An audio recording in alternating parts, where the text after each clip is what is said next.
What's up mga kamami? So today ipapakita ko sa inyo kung paano gumawa ng sesame cake dito po sa Kuwait.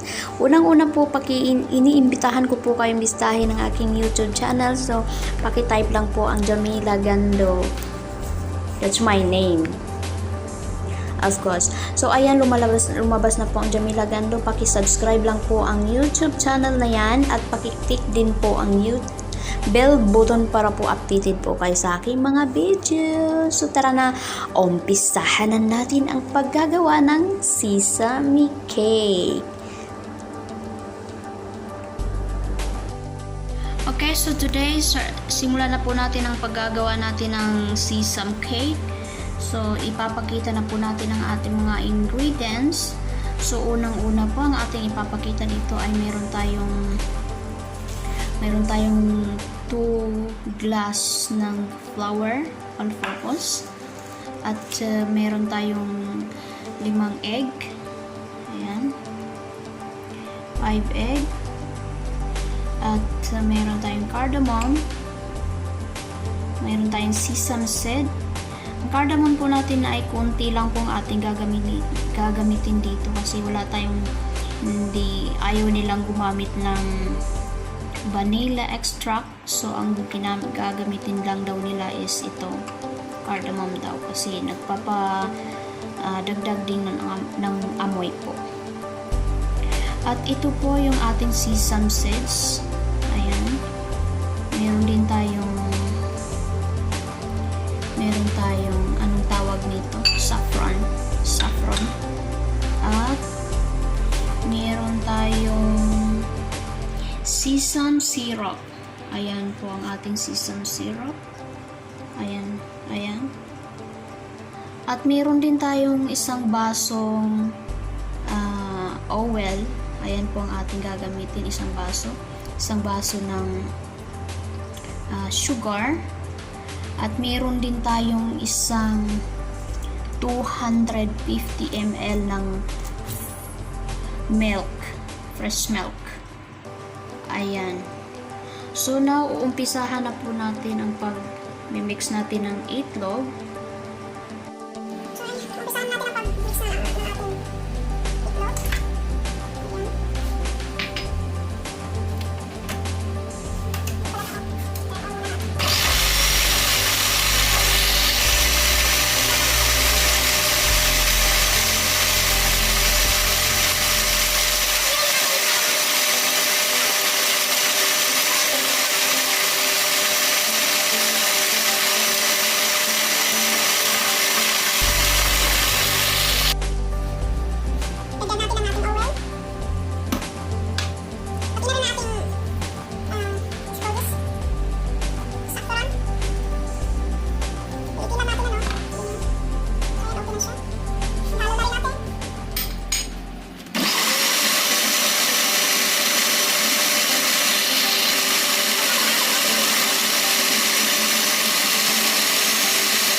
Ayan, nangangamoy na ang ating cake.